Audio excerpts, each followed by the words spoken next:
Good morning, everyone. Frank Dombrowski, Dombrowski Home Improvements, October 12th, 2017. We are in Morrisville, Pennsylvania, and we just completed a basement project here at the Urbanus residence.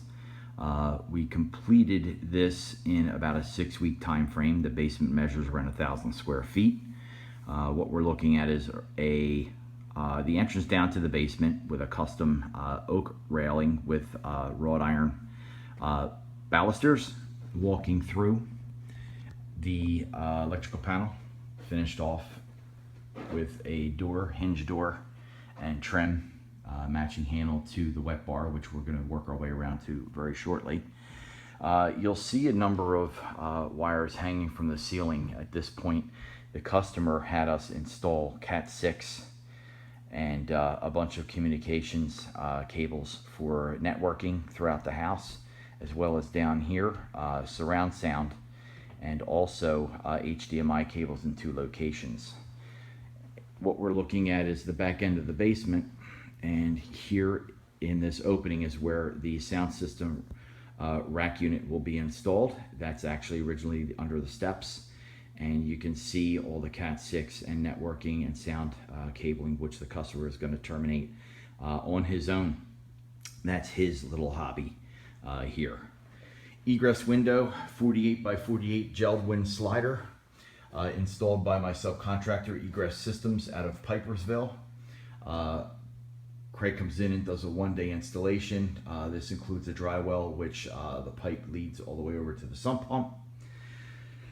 Back into the back end of the basement, we replaced another window. Originally it was aluminum and it was a tilt-in. We put in a slider window. That's another gelled wind product. And coming to the back of the basement, you can see more networking cable, but we also installed a custom wet bar for the customer. We have overhead lighting that's dimmable, and what we're featuring is a white shaker cabinet, 2 24-inch cabinets with a wet bar, a faux brick backsplash to give a rustic look along with the granite countertop.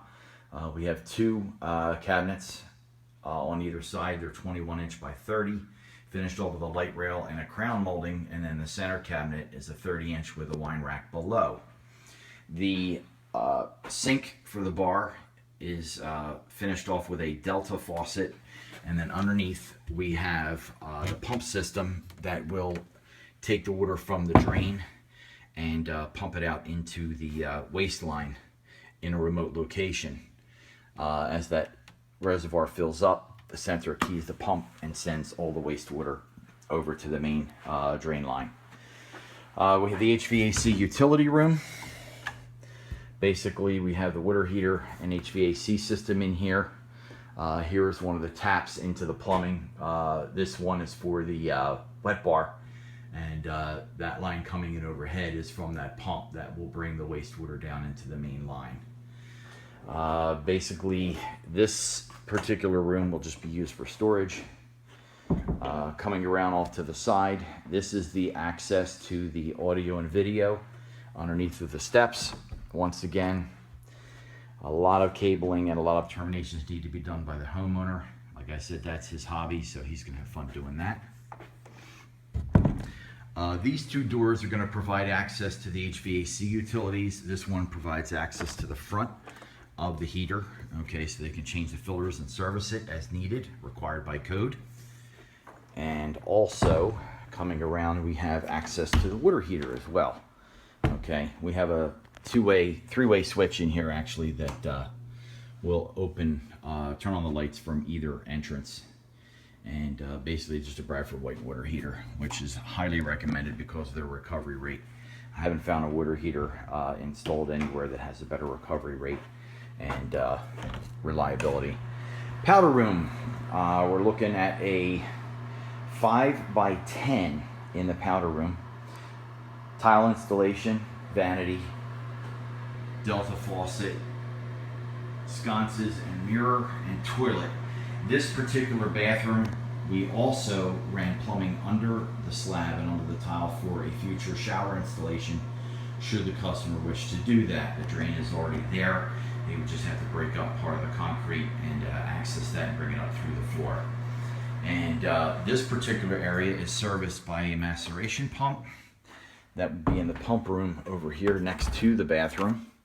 And what we have is the maceration pump, basically, which will accumulate all the waste from the toilet and the sink, grind up that solid waste up into the drain pipe, and then over into the main right there. Okay, sump pump. And we also see the 1-inch drain line coming from the dry well on the egress window. And basically all our plumbing was done by Roger Carney Plumbing out of Bensalem. All the electrical installation was done by Leiter Electric LLC, run by Brian Leiter. Both of those guys have been with me for a number of years and have done a number of projects together. And I highly recommend those guys for any type of work should you need it. Well, that about completes our installation here in Morrisville, and we are off to Langhorne, and I'll have a follow-up video on that in a couple weeks. Thank you very much. This is Frank Dombrowski, Dombrowski Home Improvements. Have a great day.